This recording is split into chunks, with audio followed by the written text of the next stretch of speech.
माँ से बात किया, 6 साल से मेरी माँ भी मेरे साथ बहुत स्ट्रगल कर रही है, काफ़ी सारी चीज़ों को त्यागी है, काफ़ी रोना आया। कम बुक्स पढ़नी चाहिए थी तब जल्दी सिलेक्शन हो जाता, ऐसा लगा? जी, शुरू में थोड़ा समय भटक गया था। तो यूपीएससी के साथ स्टेट पीसीएस कब से देना चाहिए? मैं उन्हें कहूँगा कि पहले पीसीएस की तैयारी करें और पीसीएस को सिक्योर करें, देन यूपीएससी तरफ स्विच करें। मेंस के लिए बात की जाए तो बीपीएससी का सिलेबस यूपीएससी की तुलना में लगभग आधा है। साइंस एंड टेक्नोलॉजी यूपीएससी में भी आते हैं, बीपीएससी में भी आते हैं। तो आपने सेल्फ नोट सारे सब्जेक्ट्स के बनाए थे? 30 टॉपिक के मैंने नोट्स बनाया, पॉलिटी में भी उतने ही, करंट अफेयर्स में लगभग 100 टॉपिक के नोट्स बनाया मैं। मुझे लगता है कि ज़्यादा तो आपके स्टडी आवर्स मैटर नहीं करते हैं, पढ़ाई की क्वालिटी और कितने आप समर्पण डेडिकेशन से पढ़ रहे हैं वो मैटर करता है। Hello everyone, welcome to student of friends. अभी हमारे साथ हैं रजनीश कुमार, जिनका बीपीएससी में 29 रैंक के साथ सिलेक्शन हुआ है।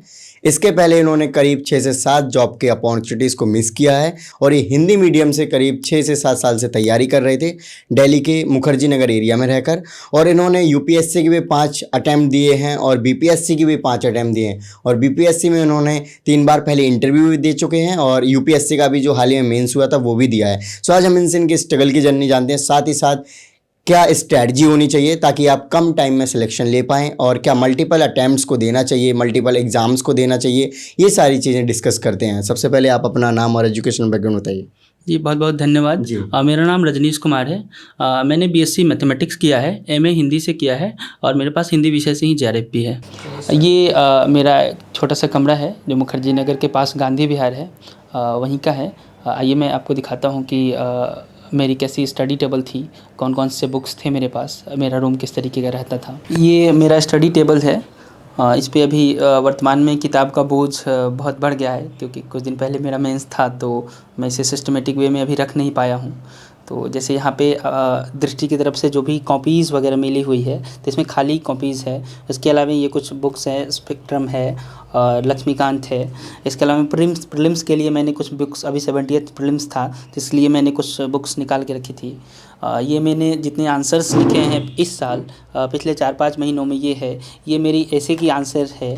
और ये विज़न की मेंस 365 है और यूपीएससी की प्रीवियस ईयर है। जैसे ये इकोनॉमिक्स की मैं इसे ये काफ़ी अच्छी बुक है, तो इकोनॉमिक्स की नितिन सिंघानिया की बुक है तो इसे मैं पढ़ता था। क्योंकि मैंने एफएओ भी दिया था तो वहाँ भी इकोनॉमिक्स ऑप्शनल थे तो इसलिए इस बुक को मुझे लेना पड़ा, अदरवाइज़ मैं इंग्लिश वाली बुक से पढ़ता था। और ये यूपीएससी की प्रीवियस ईयर है प्रीलिम्स की। ये प्रीलिम्स की है, ये आप लोग बीपीएससी के लिए भी पढ़ सकते हैं क्योंकि कई सारे क्वेश्चन यहाँ से आए हैं। ये बुक्स मेरे नेट के लिए मैंने जेआरएफ के लिए ली थी तो कुछ हेल्प मिले थे क्योंकि इसमें प्रीवियस ईयर क्वेश्चंस हैं। और ये मैप है मेरे रूम में, इंडिया का मैप है, फिजिकल भी है, पॉलिटिकल भी है, वो वर्ल्ड का मैप है और ये बिहार का मैप है। इसके साथ में ये यूपीएससी का सिलेबस मैं लगा रखा हूँ। इसमें यूपीएससी के सारे एक एक टॉपिक्स दिए गए हैं। हाँ, ये मेरे कोर बुक्स हैं। इसमें नीचे में कुछ एनसीईआरटीज़ है, उसके अलावा कुछ रेफरेंस बुक है और ये मैगजीन्स एंड करंट अफेयर्स की बुकलेट है। और इधर मैंने जितने भी बीपीएससी के लिए और यूपीएससी के लिए आंसर राइटिंग या नोट्स बनाए थे ये सारी कॉपीज़ हैं मेरी, लगभग 15-20 ऐसी कॉपीज़ है, अलग अलग जगह पे रखी गई है। और ये हिंदी साहित्य का मेरा नोट्स है। एक मैंने पहले ये मार्केट से ली हुई थी और इस बार ये मुझे दृष्टि आईएएस की तरफ से मिला। तो ये मेरी ऑप्शनल की हिंदी साहित्य की है। इसमें बहुत सारे ऑप्शनल के टेक्स्ट बुक भी लगे हुए हैं जो ओरिजिनल, जैसे उपन्यास है, नाटक है, ये सारी चीज़ें। हिंदी साहित्य का इतिहास ये हुआ कुमार सर्वेश्वर की, ये काफ़ी अच्छी बुक है। इसके अलावा ओल्ड एनसीईआरटी जिसकी मैं बात कर रहा था तो उसे अब ओरिएंट ब्लैक स्वान निकालती है, ये मेडाइवल इंडिया की है, ये एंशिएंट इंडिया की है, फिर मॉडर्न भी इसमें यहाँ पे है। ये इथिक्स की लेक्सिकॉन की बुक है, अब उतनी बहुत रिलेवेंट नहीं है, ये मेरे पास पहले एडिशन की ही थी। और ये मेरे कुछ प्रीलिम्स के लिए और मेंस के लिए जो कोचिंग के नोट्स और जो बुकलेट होते हैं ये सारे हैं। आप कहाँ से बिलोंग करते हैं पहले ये भी बताएं। मैं बिहार के मुजफ्फरपुर ज़िले के मोतीपुर से बिलोंग करता हूँ। ओके, सो आपने जेआरएफ जैसे बताया, आपने जेआरएफ भी कर रखा है और भी कोई ऐसी डिग्री वगैरह कर रखी हो जो कि एक एकेडमिक में आपको ग्रोथ दे सकती थी? नहीं, मैं जेआरएफ के बाद में पीएचडी के लिए इनरोल्ड, मुझे एडमिशन मिल भी रहे थे लेकिन मैं एडमिशन नहीं करा पाया क्योंकि मुझे लगा कि सिलेक्शन हो जाएगा। यदि इस बार मेरा सिलेक्शन फाइनली नहीं होता तो मैं एडमिशन कराता और फेलोशिप स्टार्ट कराता। ओके, तो आपने सिविल सर्विसेज का क्यों सोचा? सिविल सर्विसेज इसलिए सोचा क्योंकि मेरे लिए मेरे करियर के लिए मेरे बैकग्राउंड के हिसाब से सबसे पहला एक बेस्ट ऑप्शन था। दूसरा, एक बड़ा प्लेटफॉर्म मुझे चाहिए था जिसमें मैं पे बैक टू सोसाइटी मैं अभी भी करता हूँ, और अगर गवर्नमेंट की प्लेटफॉर्म मिलेगी तो मुझे और लगता है कि और बेहतर तरीके से हो पाएगी। ये मेरा एक लक्ष्य था। राइट, आपको करीब अच्छा खासा टाइम हो गया आपने दिल्ली में बिताया। आपने साथ में जैसे जीआरएफ वगैरह और पीएचडी के लिए भी देख रहे थे, तो ऐसी कौन सी डिग्री हैं जो स्टूडेंट सिविल सर्विसेज की तैयारी कर रहे हैं एज अ बी ऑप्शन या फिर बैकअप प्लान की तरह उसको लेकर चल सकें अपनी तैयारी के साथ ही? जी, बैकअप के लिए सबसे पहले तो ग्रेजुएशन हर किसी की होती है, जो मिनिमम क्वालिफिकेशन है। उसके अलावा सबसे पहले आपकी देखनी चाहिए कि इंटरेस्ट कहाँ है, आपकी रुचि कहाँ है, आपकी पर्सनालिटी आपके बैकग्राउंड से कौन सी चीज़ें मैच कर रही है।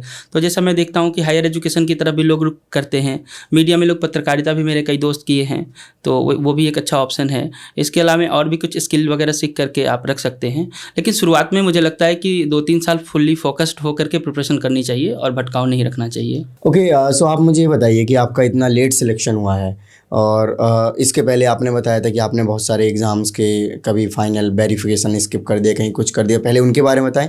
और अभी जब ये रिजल्ट आया तो क्या रिएक्शन था आपका, आपके पेरेंट्स का? इससे पहले मैंने लेवल 5 लेवल 6 तक के कई सारे जॉब्स की अपॉर्चुनिटी, क्योंकि मुझे लगता था कि मैं यूपीएससी या बीपीएससी में सेलेक्ट हो जाऊंगा, और हर बार लगता था कि इस बार हो जाएगा। इस अवसर को इंटरव्यू देते रहे आप। जी, इस वजह से मुझे लगा कि मैं कर लूँगा।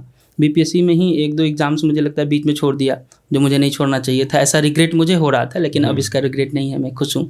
और रिजल्ट आया तो सबसे पहले तो टॉप 10 की लिस्ट आई इस बार, तो मुझे वहाँ भी एक्सपेक्ट कर रहा था मैं, तो वहाँ नहीं मिला, तो मुझे लगा कि कहीं ना कहीं तो रैंक मिलेगा। तो फिर 10 से 20 में मैं सोच रहा था, फाइनली मुझे 29th रैंक मिले हैं। फाइनली उस समय तो मैं ये सोच रहा था कि कहीं भी पीडीएफ में बस नाम हो, और नाम आया तो फिर मैं काफ़ी खुश हुआ। माँ से बात किया, 6 साल से मेरी माँ भी मेरे साथ बहुत स्ट्रगल कर रही है, काफ़ी सारी चीज़ों को त्यागी है, काफ़ी रोना आया, माँ को फ़ोन करके मैं रोया बहुत। ओके, जैसे इतना लंबा टाइम हो जाता है तो डिफरेंट निगेटिविटी आती रहती है, और नेगेटिव लोग भी होते हैं जो कि आपको बार बार कहीं भी कुछ बोलते हैं और डिमोटिवेट करने का ट्राई करते हैं, तो वो कैसे आप डील करते थे और क्या चीज़ें रहती थी? हाँ जी, नो डाउट मुझे 6 साल से अधिक समय लगे हैं तो निगेटिविटी, लेकिन जैसा मुझे मेरे दोस्त बताते हैं और जैसा मैं महसूस करता हूँ कि शायद रेयर ही कभी मैं उतनी नकारात्मकता से भरा। इसका वजह ये है कि मुझ में सेल्फ कॉन्फिडेंस और सिलेक्शन नहीं भी हो रहा था, तो मुझे ऐसा लग रहा था कि मैं कल की तुलना में बेहतर हो रहा हूँ। इसके साथ मैंने काफ़ी लोगों को गाइड किया जो मुझसे पहले सेलेक्ट हो चुके हैं, तो उन लोगों की भी सफलता मिलती थी, तो कहीं ना कहीं लगता था कि हाँ मेरे जैसे ही थे, मैंने उनको गाइड किया है, उनको मिली है सफलता, तो मुझे भी मिलेगी। तो ये, उसके अलावा मैं इस मामले में बहुत लकी रहा हूँ कि मेरे काफ़ी अच्छे दोस्त मिले हैं, वो मेरे संचित निधि हैं, वे मेरे लिए खुशी का खजाना है। उन्होंने मुझे आर्थिक रूप से भी मदद की, मानसिक स्तर पे भी मोटिवेट किया, सब चीज़ किया, तो ये मेरा मोटिवेशन का। ओके, जैसे मुखर्जी नगर का एरिया हो गया, यहाँ पे स्टूडेंट रहते थे, सालों सालों से तैयारी कर रहे थे। जिस सोच से स्टूडेंट्स बाहर आते हैं दिल्ली जैसे शहर में कि वो माहौल मिलेगा और वो पढ़ाई में प्रोडक्टिविटी बनेगी, तो वो सच में यहाँ पे बनती है, या फिर अगर आप अपने घर पे या फिर होम टाउन में रह के भी तैयारी करते तो भी एग्ज़ाम क्लियर किया जा सकता था? मैं यहाँ मूलतः जब आया था तो यूपीएससी को टारगेट लेकर के आया था। शुरू के 3 साल मैंने पीसीएस पे बिल्कुल ध्यान नहीं दिए। ये भी लगता था कई बार कि शुरू में पीसीएस अगर दिया होता तो शायद इतने समय नहीं लगते, लेकिन मुझे लगा कि अगर मैं दिल्ली आया हूँ तो यूपीएससी के लिए ही आया हूँ, तो यूपीएससी दूंगा। फिर बाद में कोविड आया, कोविड में ही मैंने मास्टर्स किया और उसी में जेआरएफ भी क्वालिफाई किया। फिर उसके बाद मैंने पीसीएस तरफ भी पीसीएस भी देना शुरू किया, तो ये एक चीज़ थी। आपने काफ़ी सारे एग्ज़ाम्स दिए, काफ़ी अटैम्प्ट्स दिए, और जब सिलेक्शन नहीं होता है, वो जो टाइम होता है वो कैसे कॉप अप करते हो आप अगले अटैम्प्ट को देने के लिए?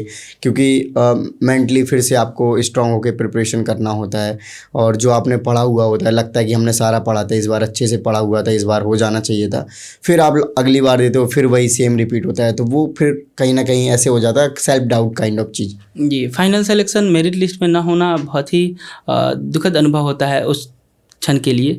मैं उन लोगों के साथ भी हूँ, वैसे मेरे मित्र जो इस बार भी सेलेक्ट नहीं हुए हैं, उनके पीड़ा को मैं अच्छी तरीके से समझ पाता हूँ। तो सबसे बड़ी बात है कि यदि सिलेक्शन नहीं हो रहा है तो मैं माइंडसेट एक बना के चलता था दोनों को लेकर के। जैसे कभी भी मैं दावे के साथ नहीं मुझे लगता था कि पक्का सिलेक्शन हो जाएगा, तो मैं जब पहले से मेंटली प्रिपेयर होता था तो ये भी देखता था कि हो गया तो ठीक है, नहीं होगा तो मैं किस एग्ज़ाम को टारगेट करूँगा, मैं क्या करूँगा, मैं कैसे खुद को इस्टेब्लिश करूँगा। तो मुझे लगता है कि मुझे 1 से 2 दिन लगते थे, फिर से मैं अगले एग्ज़ाम को लेकर फोकस हो जाता था। ओके, सो आपने जब तैयारी स्टार्ट करी थी तो कोचिंग ली थी, सेल्फ स्टडी से किया था, और कैसे स्टार्ट करी थी प्रिपरेशन, ये बताइए कि आपने जैसे यूपीएससी को मेनली पहले टारगेट किया था। मैं यहाँ आया था तो उतने पैसे नहीं थे मुझे फाउंडेशन के लिए, तो मुझे लगा कि मैं 6 महीने खुद से करके देखता हूँ, शायद मुझे फाउंडेशन की ज़रूरत नहीं पड़ेगी। मैं यहाँ आया तो टेक्स्ट बुक सारी ली, एनसीईआरटीज़ ली, रेफरेंस बुक्स ली, और दृष्टि आईएएस में मैंने प्रीलिम्स के लिए टेस्ट सीरीज़, और फिर बाद में मैंने विजन आईएएस में मेंस के लिए टेस्ट सीरीज़ ज्वाइन की, और ये मेरे लिए काफ़ी लाभदायक रहा, और यही दरअसल मेरा फाउंडेशन हो गया। ओके, तो आपने फाउंडेशन कोर्स नहीं लिया? जी नहीं, मैं कहीं से फाउंडेशन नहीं लिया हूँ। ओके, एक चीज़ जैसे आपने बताया कि आपने रेफरेंस बुक ली, एनसीईआरटी ली, टेक्स्ट बुक ली, तो आप जैसे ही दिल्ली आए तो 2-3 दिन में सारी बुक इकट्ठा एक साथ परचेस करके रख ली, या टाइम टू टाइम जो ज़रूरत पड़ती गई और फिर वो लाते गए? जैसे आज लक्ष्मीकांत ले ली, फिर परसों या फिर 8-10 दिन में रमेश सिंह इकोनॉमी की लिया, या फिर दूसरी बुक जो भी इकोनॉमिक्स के आपने रेफरेंस ली? मैं कुछ बुक्स घर से ले करके आया था, क्योंकि ग्रेजुएशन के टाइम में भी मैं बुक देखता था। तो मैं जब यहाँ आया था तो मेरे पास कपड़े काफ़ी सीमित मात्रा में थे, लेकिन बुक मेरे काफ़ी अधिक हो गए थे, तो मैं बहुत सारे बुक्स घर से लेके आया था। यहाँ आया तो मैं एक बार में बुक नहीं खरीदा। मेरी ये लक्ष्य होती थी कि एक बुक खरीदूँ, उसे फिनिश करूँ। इनफैक्ट एनसीईआरटीज़ भी मैं 1-2 या मैक्सिमम 3 एनसीईआरटी एक बार मैं खरीदता था, और हफ्ते दिन का टारगेट लेकर के उसको फिनिश करता था, फिर अगला लेता था। और शुरू के 3 साल मैंने इतने बुक्स खरीदे कि कई बार मेरे टोटल बजट के आधे पैसे बुक्स में खर्च होते थे। और अभी अब मैं बुक काफ़ी सीमित मात्रा में खरीदता हूँ, तो अभी ये आपको मतलब कंफर्म हो गया कि कम बुक्स पढ़नी चाहिए थी, तब जल्दी सिलेक्शन हो जाता है, ऐसा लगा? या फिर बुक्स जितनी ज़्यादा पढ़ोगे उतना ज़्यादा ज्ञान बढ़ेगा और सिलेक्शन के चांस भी ज़्यादा बढ़ जाएंगे? जी, शुरू में थोड़ा समय भटक गया था। मुझे ऐसा लगा कि ज़्यादा से ज़्यादा बुक्स पढ़ लिया जाए, ज़्यादा से ज़्यादा ज्ञान अर्जित कर लिया जाए, इन्फॉर्मेशन जुटा लिए जाए, तो वो ज़्यादा कारगर होगा। नो डाउट वो मेरे जीवन में बहुत जगह काम आता है, लेकिन यदि आपको अच्छे रैंक लगाना है, समय की बचत करनी है, तो आप सिलेबस पे स्टिक रहेंगे और रेफरेंस बुक भी पढ़ेंगे, तो बस देखेंगे PYQ से एनालाइज करके कि हमें कितना पढ़ना है। जैसे पहले मैं शुरुआत में पढ़ता था, मैं सारी बुक पढ़ देता था, पेज नंबर 1 से लेके, यदि 300 बुक है तो 1 से लेके 300 तक टारगेट करता था।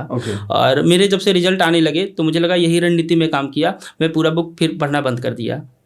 मैं बस ज़रूरत के हिसाब से पेज नंबर 16 पढ़ना है, पेज नंबर 16 को टारगेट किया, यहाँ से ज़्यादा क्वेश्चन आते हैं, उसे पढ़ा, इस तरीके से पढ़ा। ओके, तो आपको क्या लगता है कि ये गलतियाँ नहीं करते? गलतियाँ इन द सेंस कि ये चीज़ें अगर आप नहीं करते या फिर ये चीज़ें करते तो जल्दी सिलेक्शन हो सकता था? जी, मुझे लगता है कि अगर ये चीज़ें मैं करता, मुझे पहले से पता होता कि सेलेक्टिव पढ़ना है, सीमित मात्रा में पढ़ना है, फोकस्ड तो मैं पहले से भी था, लेकिन क्या होता है कि जब आपके पास कंटेंट ज़्यादा होता है, आपके दायरा लंबा होता है, तो कहीं ना कहीं फोकस है आपका वो विकेंद्रीकृत हो जाता है।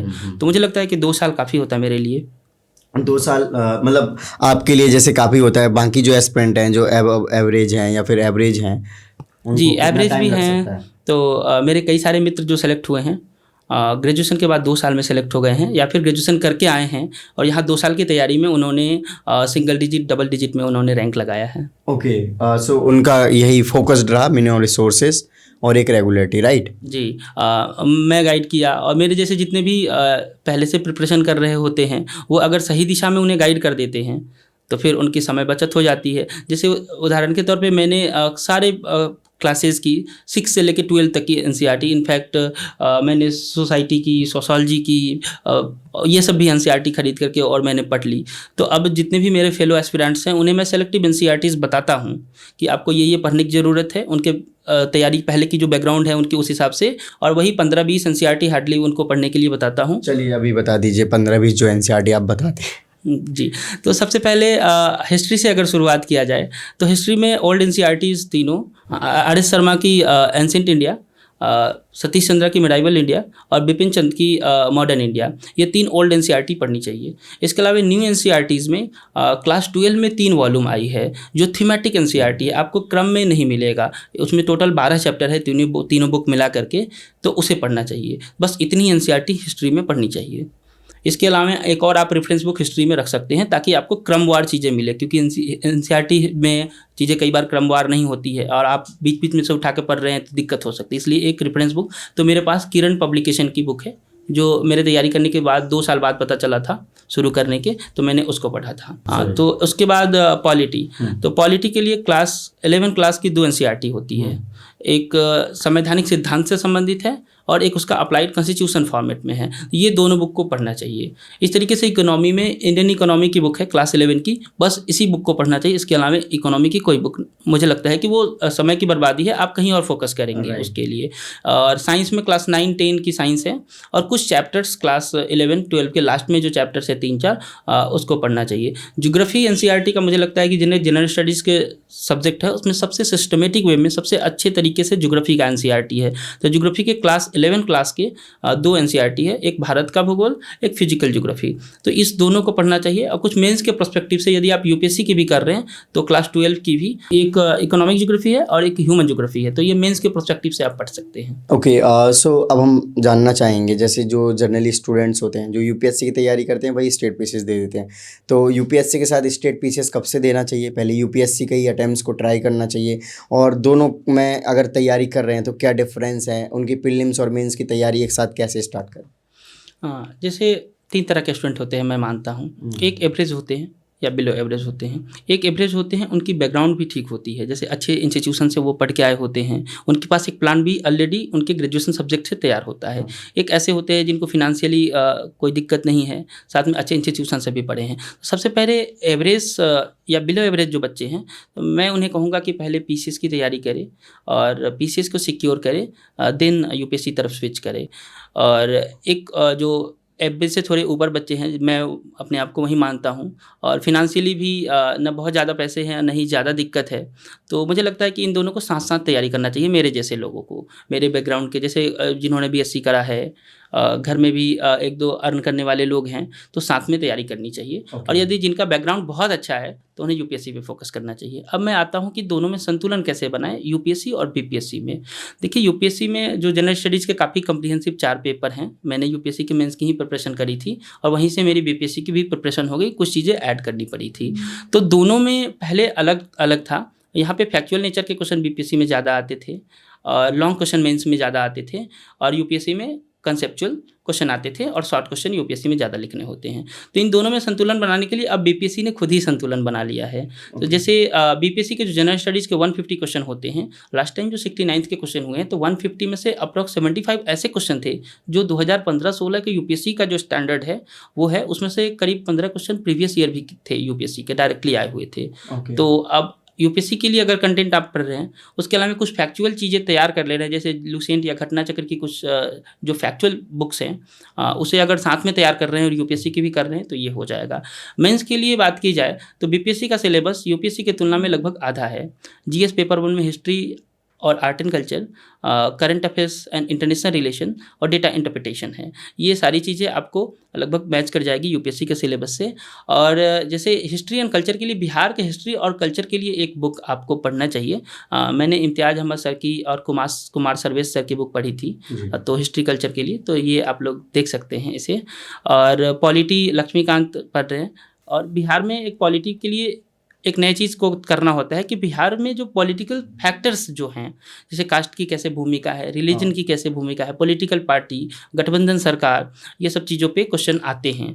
तो इसके लिए आपको इंटरनेट और न्यूज़पेपर जो बिहार में छप रहे हैं उसके आर्टिकल्स वगैरह के हेल्प ले करके, और आप यूपीएससी के अपने नोट्स में उसको ऐड कर लेंगे। इसके अलावा इकोनॉमी में बिहार ओरिएंटेड इकोनॉमी ज़्यादा पूछा जाता है, तो आप नेशनल इकोनॉमी आप पढ़ रहे हैं, आप जैसे मैंने मुनाल सर को फॉलो किया था, मुनाल सर के नोट्स को और कुछ लेक्चर्स भी मैंने देखे थे।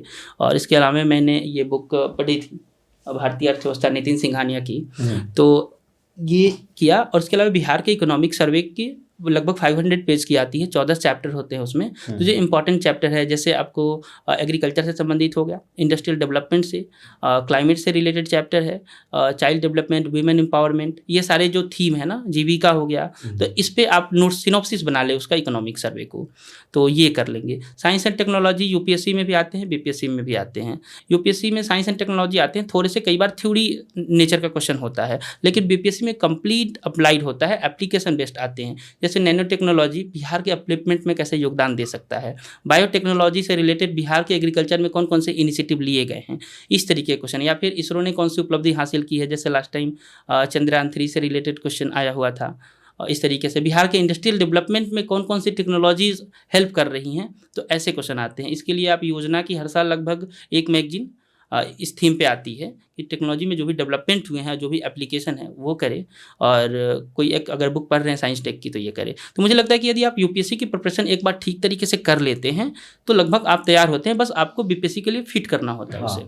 ओके, और थोड़ा स्पेशल वगैरह बिहार का पढ़ लिया तो हो जाएगा। हाँ जी, बिहार स्पेशल पढ़ लेना चाहिए। एक बुक मुझे लगता है कि आपके पास होनी चाहिए जो मेंस ओरिएंटेड हो। बिहार समग्र की एक बुक है, या फिर संजय सिंह सर की किताब है बिहार से संबंधित। तो इन दोनों में से कोई एक होना चाहिए आपके पास। और एक चीज़ और मैं कहूँगा कि मुझसे थोड़ी-सी गलती हो गई थी। मैं शुरू में मुझे नोट्स बनाना बिल्कुल पसंद नहीं था, और मुझे लगता है कि मेमोरी भी मेरी अच्छी है, तो मुझे लगा कि सारी चीज़ें याद कर लूँगा, तो ये याद भी हो जाती है और आप प्री में इसका हेल्प भी ले पाते हैं या फिर बातचीत में हेल्प भी कर जाता है। नोट्स लेकिन का। मेंस लिखने में ना मेंस लिखने के समय में आपकी स्पीड धीमी हो जाती है, क्योंकि आपको रुक-रुक के लिखना होता है। जी। तो मैं जो भी अभ्यर्थी हैं उन्हें सलाह दूँगा कि बीपीएससी के लिए जितने भी सेक्शंस बँटे हुए हैं 2 पेपर में जीएस के, तो सारे सेक्शन की एक-एक कॉपी बनाइए, और इसमें थीम वाइज़ जैसे हिस्ट्री के 30 टॉपिक जो बार-बार आ रहे हैं, करंट अफेयर्स और इंटरनेशनल रिलेशन के लगभग 100 टॉपिक्स होते हैं। उसके अलावा पॉलिटी के लिए तो 30 टॉपिक, तो ये सब आप पहले से तैयार करके नोट रखेंगे, तो इससे आधे भी क्वेश्चन अगर उसमें एग्जाम में आ गए तो आप लीड में रहेंगे। इस बार मुझे 29th रैंक आया है, इसमें इस रणनीति का बहुत बड़ा योगदान है। ओके, जैसे आपने मेंस के बारे में बताया और आपने बोला कि नोट्स आपके होने चाहिए, सेल्फ नोट्स होने चाहिए, तो आपने सेल्फ नोट्स सारे सब्जेक्ट्स के बनाए थे? और कितनी जैसे होता है ना कि एक सब्जेक्ट का इतना मोटा या 300 पेज में 200 पेज में कितना नोट्स बनाना चाहिए और कैसे बनाना चाहिए? जी, मेरे पास पुराने नोट्स जितने थे यूपीएससी के थे, तो मैं कुछ दिन के लिए बीपीएससी पे फोकस किया, तो उन सारे नोट्स को मैंने थोड़ा साइड करा, ज़रूरत होती थी तभी निकालता था। और अभी भले ही मेरे पास ये सारे यूपीएससी के ही आंसर लिखे हुए हैं, क्योंकि अभी हाल में मेरा मेंस था, हाँ। और बीपीएससी की मैंने कॉपी रखी हुई है। हाँ, तो कोई नहीं, लगभग दिखा देगा वो। हिस्ट्री में 30 टॉपिक के मैंने नोट्स बनाया, पॉलिटी में भी उतने ही, करंट अफेयर्स में लगभग 100 टॉपिक के नोट्स बनाया मैं। तो ये सारी चीज़ें मैं नोट करके रखता था, तो ये मुझे लाभ मिला। ओके, सो मैं जानना चाहूँगा आपसे कि आपने जो आंसर राइटिंग वगैरह करी है तो उसमें क्या क्या पॉइंट्स या फिर क्या स्ट्रक्चरिंग करी है सो दैट कि आपको अच्छे मार्क्स मिले? पहले पहले भी मेंस में ठीक मार्क्स आते थे, लेकिन थोड़े-थोड़े मार्क्स कम हो जाते थे, जिस वजह से फाइनल में मैं जगह नहीं बना पाता था। तो मैं पहले, मुझे लगता है कि मैं पहले ज़्यादा बेहतर आंसर लिखता था, और अब मैं कमज़ोर आंसर लिखता हूँ। जी। लेकिन फिर भी मेरे मार्क्स इसलिए बढ़ रहे हैं कि पहले मैं बहुत बेहतर करने के चक्कर में पूरे पेपर को ठीक से अटेम्प्ट नहीं कर पाता था। अब मैं सारा औसत आंसर लिखता हूँ और सारे पेपर को कंप्लीट करता हूँ, तो पहले की तुलना में मेरे मार्क्स बढ़ गए हैं। ओके, सो आपने बोला कि पहले आप छोड़ देते थे, तो अभी कैसे घड़ी रखते हैं आप अपने साथ और टाइम एक फिक्स रखते हैं कि इसको इतना ही टाइम देना है? जैसे कभी कभार किसी क्वेश्चन में थोड़ा ज़्यादा भी टाइम लग जाता है, फिर बाकी क्वेश्चंस का आपको उतना ही आंसर लिखना है जितने वर्ड्स में दिया गया है, तो मे बी टाइम भी कम पड़ सकता है, तो वो कैसे मैनेज करते हैं? ये स्पीड की समस्या लगभग ज़्यादातर अभ्यर्थी को आते हैं, हाँ। और जिनको नहीं आते हैं वो कहीं न कहीं कंटेंट में कटौती कर रहे होते हैं, इस वजह से वो जल्दी कंप्लीट कर लेते हैं पेपर। मैं ऐसा अपने अनुभव से बता रहा हूँ। तो जैसे सबसे पहले मैं क्या करता था, पहले मैं इंट्रोडक्शन लिखने में ही, जैसे बीपीएससी में लॉन्ग क्वेश्चन आते थे, मैं 5-6 मिनट इंट्रोडक्शन में ही लिखता था। मुझे लगता था कि इंट्रोडक्शन पढ़ के एग्जामिनर बिल्कुल इम्प्रेस हो जाना चाहिए, मेरे एक-एक लाइन, एक-एक वर्ड से एग्जामिनर इम्प्रेस होना चाहिए। ये मेरी समझ में मुझे लगता है कि मार्क्स गेन करने के लिए ये गलती थी। तो मैं शब्द का चयन बहुत बेहतर तरीके से करने की कोशिश करता था, और ये चीज़ें मुझे नहीं लगता है कि बहुत ज़्यादा आवश्यक है। नो डाउट आपके शब्द अच्छे होने चाहिए, आपके कीवर्ड्स, डाटा, आंसर में सब चीज़ होना चाहिए, लेकिन आप इतना बेहतर कुछ लिमिटेड आंसर को मत करने लगे कि आपके बाकी सारे पेपर छूट जाएँ या फिर वो चीज़ें हो। तो मैं अब करता हूँ कि इंट्रोडक्शन भी मैं स्पीड में लिखता हूँ। मैं रुक करके अब शब्द को कम सोचता हूँ या फ्रेमिंग कम करता हूँ एग्जामिनेशन में, बस फ्लो में लिखता हूँ। और मैंने पॉइंट्स बढ़ाने पे ज़्यादा जोर दिया। मैंने अब चीज़ों को टू द पॉइंट लिखता हूँ और कम शब्दों में ज़्यादा सारगर्भित तरीके से लिखने का कोशिश करता हूँ। फिर इस तरीके से, जैसे मैंने इंट्रोडक्शन में गलती करती थी, बहुत ज़्यादा टाइम देता था, उस तरीके से कंक्लूजन में भी ये मुझे हेल्प मिला। मेरे एक मित्र जिनका 67 बीपीएससी में 9 रैंक आया था, तो उनकी मैंने कॉपी देखी, तो मुझे लगा कि उनकी तुलना में मैं इंट्रोडक्शन और कंक्लूजन बेहतर लिखा हूँ, और इन दोनों को बेहतर करने में मेरा मेन बॉडी कमज़ोर हो गया है। तो मैं अभी भी अभ्यर्थी से सलाह देना चाहूँगा कि मेन बॉडी पे अधिक से अधिक काम करें। ओके, सो आपको लगता है कि जो आपने जो तैयारी करी है वो एक रेगुलर रहे हैं पूरे 5-6 साल, जो 6-7 साल जो आपका रहा है, या फिर आप बीच बीच में ब्रेक हो गए हैं, कुछ टाइम तैयारी कंसिस्टेंसी जिसे कहते हैं ना ब्रेक हो गई है? और आप क्या कहना चाहेंगे कि आवर्स ऑफ स्टडी मैटर करते हैं या फिर क्वालिटी स्टडी मैटर करती है? जी, मैं इस मामले में सौभाग्यशाली रहा हूँ कि मुझे बहुत ऑब्स्टेकल नहीं मिले, भले ही मुझे समय लगे हैं और भी अलग फैक्टर्स थे, लेकिन मैं कंटिन्यू पढ़ा हूँ। मुझे लगता है कि यदि मैं 2000 दिन लगभग दिल्ली में रहा हूँ, तो उसमें से साढ़े 1900 दिन मैं अपनी पढ़ाई से संतुष्ट था। बीच में 50 दिन कभी रास्ते में भी गुजर गए, कभी घर चला गया। तो ये मुझे लगता है कि ये चीज़ें मुझे मदद मिली है। और दूसरा सर, स्टडी आवर्स की बात करें तो मुझे लगता है कि ज़्यादा तो आपके स्टडी आवर्स मैटर नहीं करते हैं, पढ़ाई की क्वालिटी और कितने आप समर्पण डेडिकेशन से पढ़ रहे हैं वो मैटर करता है, लेकिन कुछ आवर्स तो पढ़ने पड़ेंगे। जैसे मेरी देखी जाए तो अगर सिर्फ बुक की बात की जाए, यानी टेक्स्ट बुक की बात की जाए, हार्ड कॉपी में बात की जाए, तो मैं 6 घंटे से ज़्यादा बहुत कम ही, जब एग्ज़ाम नज़दीक होते हैं तभी पढ़ता हूँ। इसके अलावा मुझे पीडीएफ भी बहुत पढ़ना पसंद है, मैं पीडीएफ में भी कंफर्टेबल हूँ और उसके अलावा वेबसाइट्स, ब्लॉग्स को भी विजिट करता रहता हूँ। तो ओवरऑल मैंने 10 घंटे लगभग पढ़ाई पे। इसके अलावा मेरे फ्रेंड्स ग्रुप में भी सब लोग सेलेक्ट हो रहे हैं, काफ़ी अच्छे, सब लोग अलग अलग बैकग्राउंड से हैं। तो अगर हम लोगों में बातचीत भी होती थी तो वो भी एक पढ़ाई और सीखने सिखाने का जरिया था। ओके, जैसे आप काफ़ी कॉन्फिडेंट हैं और जब से मैं इंटरव्यू आपका ले रहा हूँ, आप मतलब जो भी चीज़ बता रहे हैं आप अपने ऊपर कॉन्फिडेंट हैं कि हाँ आपने जो किया एकदम सही है, बट हाँ टाइम लग गया सिलेक्शन में, राइट? हाँ जी, ऐसा कह सकते हैं। सिलेक्शन नहीं होने में मुझे लगा कि मैं जितना जानता था वो कॉपी में नहीं उतर पाती थी, जैसा मैं पहले बताया हूँ। राइट। ओके। ओके, एक रिवीजन के बारे में और बता दीजिए, क्योंकि आपकी काफ़ी लंबी पढ़ाई रही है और आपने, मुझे लगता है कि कई ना करते एक सब्जेक्ट को 20-30 बार तो रिवाइज कर ही लिया होगा। जी, बिल्कुल, कुछ सब्जेक्ट को उससे भी ज़्यादा बार। जैसे शुरुआत में मैं जैसा बताया था कि पूरी बुक को पढ़ जाता था, तो लगातार मैंने 16 बार लक्ष्मीकांत को पढ़ दी थी।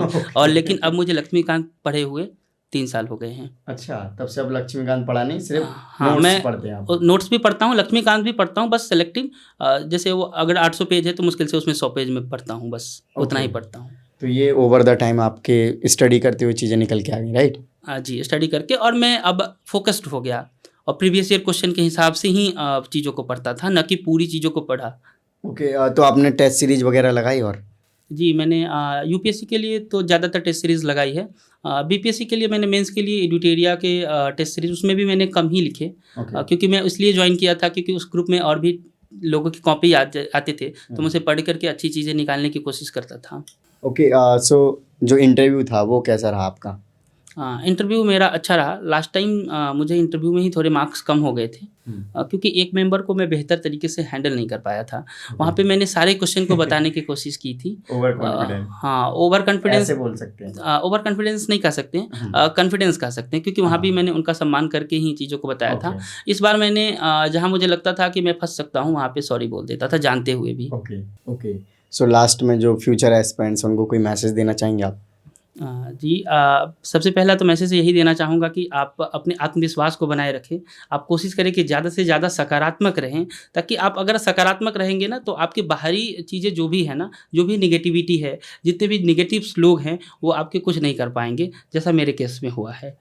तो ये चीज़ें बनाए रखेंगे। दूसरा है कि आप कृतज्ञता भाव बनाए रखें। आपको जहाँ से चीज़ें मिली हैं ना, आप जीवन भर उसे याद रखेंगे। कोई व्यक्ति आपको कुछ दिया है, कुछ बताया है, तो ये चीज़ें, क्योंकि अरुण कमल जी की एक पंक्ति है, अपना क्या है इस जीवन में, सब कुछ लिया उधार, सारा लोहा उन लोगों का, अपनी केवल धार। तो मुझे लगता है कि मेरे पास भी जो कुछ है ना, ये समाज ने ही मुझे बनाया है, मेरे परिवार, मित्र, जो लोग भी हैं, उनकी वजह से मैं हूँ यहाँ पे। Okay, so thank you so much sir, आपने काफ़ी अच्छे एग्जाम्पल के साथ इस वीडियो को कह सकते हैं एंड किया। और फ्रेंड्स, आपने देखा होगा कि इन्होंने काफ़ी अच्छे से ऑनेस्ट तरीके से चीज़ों को एक्सप्लेन करा, और डेफिनेटली ये सारी चीज़ें आपको आपकी प्रिपरेशन में काफ़ी हेल्प करेंगी। इन्होंने अपनी स्ट्रेटजी बताई, अपना एक्सपीरियंस जो कि इनका 5-6 साल का रहा है, वो काफ़ी डेफिनेटली आपको हेल्प करेगा। आई होप आपको ये वीडियो अच्छी लगी होगी, तो लाइक करें। थैंक यू, जय हिंद।